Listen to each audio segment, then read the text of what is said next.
ជំរាបសួរបាទបងប្អូនអ្នកគ្នាពីខ្ញុំបាទគ្រូក្មេងថ្ងៃគុណខ្មែរបងប្អូនអ្នកគ្នាថ្ងៃនេះគឺខ្ញុំបាននិយាយអំពីការប្រកួតការពីសម្មិញជាមួយនឹងធ្វើសង្ឃឹមជាមួយនឹងរុស្ស៊ីពីច្បាប់ជាមួយអូស្ត្រាលី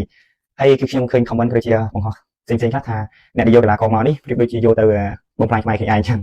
ងហើយនឹងមានពាក្យប្រមាថជាច្រើនទៀតដល់អ្នកដែលយកកីឡាករទៅអញ្ចឹងបងប្អូនអ្នកគ្នាខ្ញុំសូមជម្រាបចុះខ្ញុំធ្លាប់យកកម្មវិធីទៅយកកីឡាករទៅប្រកួតកម្មវិធីផ្សេងៗដែរតែខ្ញុំមិនដែលបង្ហាញថាខ្ញុំយកទៅទេអញ្ចឹងថ្ងៃនេះបងប្អូនអ្នកគ្នាខ្ញុំតាមពិតខ្ញុំប្រាប់ទៅក្នុងនាមខ្ញុំជាអ្នកយកកីឡាករទាំងពីររូបនេះទៅលេងជុកខ្មែរខ្ញុំសូមចាត់បងប្អូនអ្នកគ្នាមេតា comment ឲ្យមានសិលធម៌ក្នុងខ្លួនបាទគុំថាខ្ញុំយកទៅសម្រាប់ខ្មែរហើយពាក្យទៀតវាខ្លាំងពេកប៉ុន្តែខ្ញុំមិនអាចនិយាយចេញបានយ៉ាងក្នុងនាមខ្ញុំជាអ្នកតំណែងកីឡាករឲ្យទៅប្រកួតនៅស្ថានីយ៍ទូទៅហងមាសជាមួយនឹងបងប្រុស pilot ក៏ដូចជាស្ថាបនិកនៅស្ថានីយ៍ទូទៅហងមាសគឺគាត់បានចំណាយពេលឬថាវិការជាច្រើនហត់ណាស់មិនស្រួលនោះទេបងប្អូនអ្នកគ្នាសម្រាប់យកកីឡាករទៅឲ្យបងប្អូនទស្សនាបងប្អូនខ្លះថាចង់បានកីឡាករលំដាប់ទៅពេលយកកីឡាករលំដាប់គាត់បែកផ្សេងនៅពេលដែលយកកីឡាករមានខ្លាំងមានល្បីបងប្អូនខ្លះក៏បន្ទោសថាកីឡាករគុនខ្មែរយើងស៊ីបានតែស្បៃជ្រួឬក៏កីឡាករផ្សេងអញ្ចឹងទៅបាទអញ្ចឹងបងប្អូនអ្នកគ្នាអាស្រានបេកម្មសិលមិញគាត់បានឈ្នះបួសសង្ឃឹមស្លាប់នៅក្នុងទឹកទី3ពិតជាមានគួរឲ្យជឿអញ្ចឹងកីឡាករទាំងពីររូបនេះបងប្អូនអ្នកគ្នាហើយអាស្រានបេគឺគាត់ជាមាន credit ខ្ពស់បងប្អូនអ្នកគ្នាខ្ញុំបានស៊ើបប្រវត្តិគាត់មុនខ្ញុំតំណែងយកមកគាត់មាន credit ខ្ពស់គាត់ធ្លាប់មាន champion ល្បីៗជាច្រើននៅក្នុងការប្រកួត World ឬជាកម្មវិធីប្រកួត marathon ជាច្រើនទៀតហើយប្រកួតកម្មវិធី One ជាច្រើនដងអញ្ចឹងខ្ញុំបានស៊ើបប្រវត្តិគាត់គឺខ្ញុំបានព្យាយាមតំណែងតតែបានមិនស្រួលទេបងប្អូនអ្នកគ្នាហើយសម្រាប់ចុះគាត់គឺជាកីឡាករដែលឈរ ranking នៅលេខ1នៅអូស្ត្រាលីនៅក្នុងប្រទេសជិតខាងគាត់គេស្គាល់គាត់ដូចគ្នាអញ្ចឹងពួកគាត់ទាំងពីរតែមានឈ្មោះខ្ញុំបានតំណែងពួកគាត់នឹងទៅដើម្បីអីគឺដើម្បីឲ្យគេស្គាល់ពីគុនខ្មែរឲ្យគេបានលេងនៅសង្គ្រាមគុនខ្មែរឲ្យគេបានភ្លក់រសជាតិជាមួយនឹងកីឡាករគុនខ្មែរអញ្ចឹងសូមមេត្តាបងប្អូនអ្នកគ្នាកុំពេលដែលកីឡាករគុនខ្មែរចាញ់បន្តអ្នកដឹកនាំទៅហើយពេលដែលចាញ់បន្តកីឡាករថាគាត់បាយមិនកើតនោះកុំធ្វើយ៉ាងលើកទឹកចិត្តកីឡាករបងប្អូនអ្នកគ្នាអញ្ចឹងបងប្អូនអ្នកគ្នាមានដឹងទេថាការយកគុនខ្មែរគឺការយកកីឡាករលំដាប់ទៅលេងប្រទេសខ្មែរយើងនេះគឺយើងចំណេញច្រើនមែនទែនបើយើងឈ្នះយើងពិតជាចំណេញអស្ចារ្យបំផុតតែបើយើងចាញ់យើងឲ្យខ្សែបាត់ទៅគេទៅហើយយើងចំណេញទាំងឈ្មោះទូទួលឈ្មោះកម្មវិធីឈ្មោះគុនខ្មែរនៅលើរូបថតនេះហ្នឹងនៅពេលដែលគេឈ្នះគេច្បាស់ជាបង្ហោះបង្ហាញឯងកីឡាករដែលគេមាន credit ខ្ពស់ពេលដែលគេបង្ហោះរូបទៅមួយយើងចំណេញណាស់នៅពេលដែលគេបានឃើញ background យើងពីក្រោយរូបភាពខាងក្រោយរបស់យើងគឺសិទ្ធិភាពគុនខ្មែរអញ្ចឹងធ្វើឲ្យបរទេសជាច្រើនបានឃើញសង្វៀនយើងក៏ដូចបានឃើញពាក្យគុនខ្មែរគឺពាក្យ sponsor ពាក្យហោះទូទួលអញ្ចឹងបងប្អូនអ្នកគ្នាសូមមេត្ត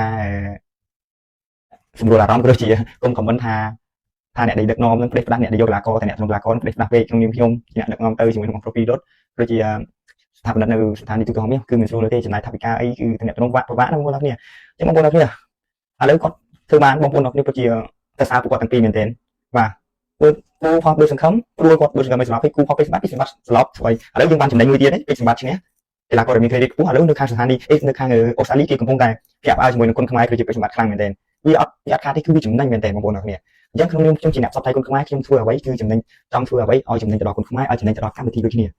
ហើយកីឡាករល្អៗខ្លះយកទៅមិនប្រកាសថាឈ្នះគុនខ្មែរទេអញ្ចឹងវាកីឡាវាមានឈ្នះគឺមានចាញ់បងប្អូនអ្នកគ្នាអញ្ចឹងបងប្អូនអ្នកគ្នាមានដឹងទេថា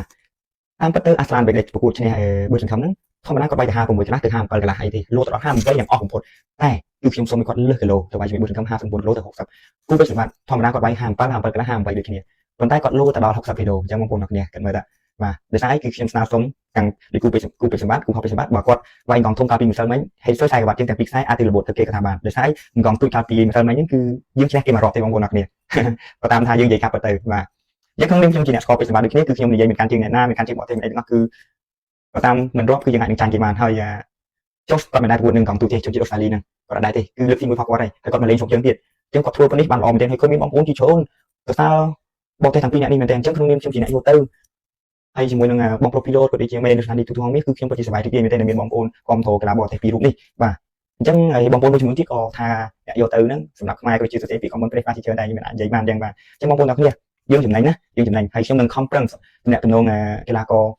បរទេសជាច្រើនទៀតឲ្យទៅលេងគុនខ្មែរឲ្យតែទុកពេលវេលាឲ្យខ្ញុំសម្រាប់រោអញ្ចឹងបងប្អូនអ្នកគ្នាយើងធ្វើនេះយើងចំណេញមែនទែនបងប្អូនអ្នកគ្នាឥឡូវយើងចំណេញមែនទែនដោយសារតែបរទេសទាំងពីរនេះគាត់មានឈ្មោះរបស់ស្វេដើម្បីល្បាញពេលដែលគាត់ប្រកួតហ្នឹងគឺគេបានផ្សព្វផ្សាយពីសង្វៀនយើងក៏ដូចជាបានពាក្យគុនខ្មែរទៅកាន់ប្រទេសគេធ្វើឲ្យ fan ផុសកីឡាករផុស fan ផុសបរទេសទាំងពីររូបនេះចាំទាំងរងចាំជាច្រើនមែនទែនធ្វើឲ្យគេស្គាល់ពីសង្វៀនគុនខ្មែរពីប្រេនផុសគុនខ្មែរពីស្ថានីយ៍ពី sponsor ពីពាក្យគុនខ្មែរជាពិសេសបាទយើងអត់ខានទេយើងចំណេញខ្លាំងយើងសូមបងប្អូនមេត្តាបើកចិត្តពេលដែលឃើញកីឡាករខ្មែរឈ្នះលើកទឹកចិត្តពេលចាញ់ក៏លើកទឹកចិត្តដែរគុំពេលដែលឈ្នះសរសើរចាញ់បងអាប់លើកទឹកចិត្តបួសសង្ឃឹមផងបងប្អូនអ្នកគ្នាបាទលើកទឹកចិត្តបួសសង្ឃឹមផងគាត់ធ្វើអភិសមត្ថភាពហើយអាស្រានបេនគាត់រស់ស៊ីមែនគឺគាត់ជាល្អខ្ញុំបានជឿពីប្រវត្តិគាត់អស់ហើយបានខ្ញុំយកខ្ញុំអត់ចេះសម្រាប់ខ្ញុំយកទៅកម្មវិធីផ្សេងជាយូរម្ដងប៉ុន្តែខ្ញុំអត់ដែរយកកីឡាករប្រេះខ្លះទៅទេខ្ញុំយកចូលចិត្តឲ្យយកអ្នកណាដែលមាន credit ខ្ពស់អ្នកណាដែលអាចធ្វើឲ្យគេស្គាល់គុនខ្មែរបានតិចតាមរយៈកីឡាករបរទេសនោះហើយសម្រាប់បរទេសដែលល្អឲ្យយើងមានលុយ ហើយមួយទៀតគឺយើងចេះតំណែងគឺយើងអាចយកទៅបានបងប្អូនទាំងគ្នាអញ្ចឹងសង្ឃឹមថាឱកាសក្រោយនឹងមានកីឡាករបរទេសល្បីៗក៏ជាបកកាយទៅចង់សង្វៀនយើងជាច្រើនទៀតដើម្បីឲ្យពួកគាត់បានស្គាល់ពីសង្វៀនគុនខ្មែរយើងហើយជាចុងក្រោយបងប្អូនទាំងគ្នាពីខ្ញុំបាទថ្ងៃគុនខ្មែរអរគុណដល់បងប្រុសប្រយោជន៍ក៏ដូចជាមេស្ថានីយ៍ទូហងមាសដែលគាត់ផ្ដល់ឱកាសជំរុញកីឡាករបន្ថែមទៅលេងនៅស្ថានីយ៍ទូហងមាសបន្តបាទអញ្ចឹងខ្ញុំអរគុណមែនទែនហើយសង្ឃឹមថាបងប្អូនដែលកំពុងតែបង្ហាញកុំប្រមាថអ្នកចូលកីឡាករទៅអីបាទគឺឈឺណាស់ទៅទេអញ្ចឹងសូមមេត្តាគុំទៅទេឈឺពេកអីដោយសារបើសិនជាទៅទេអត់ឈឺខ្ញុំត្រូវចេញវីដេអូទៀតនេះបងប្អូនទាំងគ្នាអញ្ចឹងខ្ញុំជាអ្នកយកកីឡាករទៅវាឈឺដែរខ្ញុំសូមចេញផ្ញើវីដេអូនេះទៅកាន់បងដែលបានទៅទេផ្លេសខ្លះឲ្យគាត់ទៅទេអ្វីឲ្យមានសិលធម៌គ្រប់ពួកយើងជាខ្មែរក៏ដូចជាដល់ម្ចាស់ស្ថានីយ៍ម្ចាស់ sponsor នឹងថ្នាក់ដឹកនាំនៃគាត់ខំប្រឹងយកទៅផងបាទជាចុងក្រោយខ្ញុំបាទក៏សូមអរគុណជម្រាបលាបងប្អូនទាំងគ្នា